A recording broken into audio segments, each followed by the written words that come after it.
여러분 안녕하십니까? 12월 26일 화요일 뉴스투데이 시작합니다. 한동훈 국민의힘 비대위원장 지명자가 오늘 공식 취임합니다. 일단 비대위에 범죄심리 전문가 이수정 교수가 합류하기로 한 것으로 알려졌습니다. 조희원 기자입니다.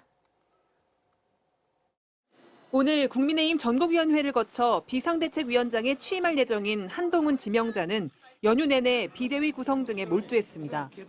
비대위원을 12명까지 직접 뽑을 수 있는 한 지명자는 전문가와 여성을 적극 등용해 외연 확장을 꾀할 것으로 알려졌습니다. 국민을 위해서 열정적으로 헌신할 수 있는 실력 있는 분을 모시는 것이 중요하다고 생각합니다. 일단 인재영입 1호로 발탁된 범죄 심리 전문가 이수정 교수가 비대위에 합류하기로 했습니다. 이 교수는 MBC와의 통화에서 지난주에 연락을 받았다며 제안을 거절할 뿐만이 아니라 시키는 대로 하겠다 답했다고 밝혔습니다. 오는 29일쯤 매듭 지어질 것으로 보이는 비대위 구성 이전에도 한 지명자 앞에는 넘어야 할 장애물들이 놓여 있습니다. 당장 내일 탈당을 공식 선언할 이준석 전 대표. 전화통화 한 2번 한 거 외에는 사석에서 뵌 적도 없습니다. 당을 이끄는 사람과의 개인적인 신뢰관계도 없는 상황 속에서 제가 무슨 판단을 하겠습니까? 특히 민주당 주도의 통과가 기정사실인 김건희 특검법 대응을 놓고 국민의힘은 연휴 마지막 날까지 총력 엄호에 나섰습니다. 국민의힘은 위헌적이고도 위법적인 특검법에 절대 타협하지 않고 묵묵히 법치를 지켜갈 것입니다. 대통령실이 사실상 거부권 행사를 시사한 가운데 한동훈 비대위의 부담을 덜어주려는 지원 사격으로 해석됩니다. MBC 뉴스 조희원입니다. 서울 관악구의 한 다세대 주택에서 중년 부부가 숨진 채 발견됐습니다. 경찰은 부부가 국을 끓이다가 일산화탄소에 중독된 것으로 보고 있습니다. 사건 사고 차현진 기자입니다. 굳게 닫힌 대문에 경찰 통제선이 쳐졌습니다. 어제 오후 3시 반쯤 이곳에 사는 가족이 이틀째 연락이 닿지 않는다는 신고가 112에 접수됐습니다. 출동한 경찰이 거실과 화장실에 쓰러져 있던 50대 아내와 60대 남편을 발견했는데 모두 숨져 있었습니다. 경찰은 부부가 일산화탄소에 중독됐을 가능성에 무게를 두고 있습니다.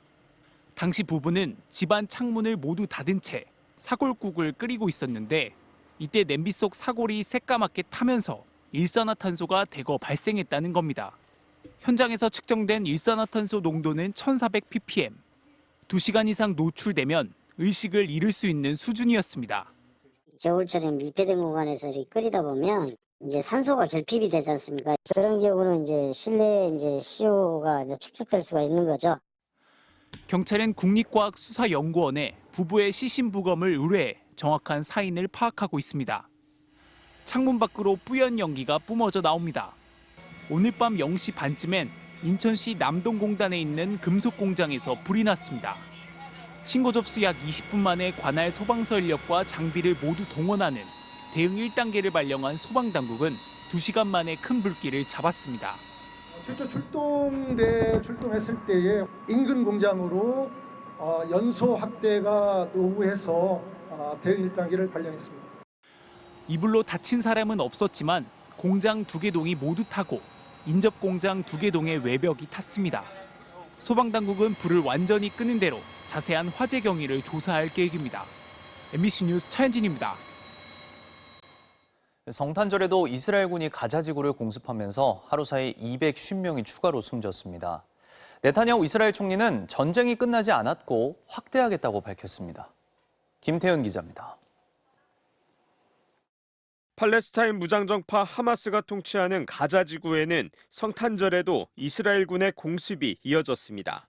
가자지구 보건부는 지난 24시간 사이 250명이 숨지고 500명이 다쳤다며 10월 7일 개전 이후 총 사망자가 2만 674명으로 늘었다고 밝혔습니다. 가자지구 보건부는 또 이번 공습이 주거 지역을 대상으로 이뤄져 사망자 수는 더 늘어날 수 있다며 희생자 중 상당수가 여성과 어린이라고 덧붙였습니다. 성탄절 연휴 사이 이스라엘 군인 17명도 전투 중에 사망하는 등 이스라엘 측 피해도 늘고 있습니다. 이스라엘 군이 8주 전 지상전을 시작한 이후 전사자는 156명으로 늘었습니다. 이런 가운데 네타냐후 이스라엘 총리는 전쟁을 멈추지 않을 것이라고 밝혔습니다. אנחנו לא עוצרים ולא נעצור עד לניצחון, כי אין לנו ארץ אחרת ואין לנו דרך אחרת. 네타냐후 총리의 이런 강경한 발언에도 이스라엘 전쟁 내각이 이집트가 제안한 가자지구 전쟁 종식을 위한 3단계 해법을 검토할 예정이라는 예측도 나왔습니다. 사우디아라비아 보도에 따르면 이집트의 중재안은 총 3단계에 걸쳐 가자지구에서의 적대 행위를 끝내고 하마스 등 무장 세력에 붙잡힌 인질들을 모두 풀어주는 방안입니다. 한편 프란치스코 교황은 성탄 메시지를 통해 가자지구를 포함해 전쟁에서 죽어가는 어린이를 오늘날의 작은 예수들이라고 부르며 이스라엘의 공격으로 무고한 민간인이 엄청난 희생을 겪고 있다고 개탄했습니다. MBC 뉴스 김태윤입니다.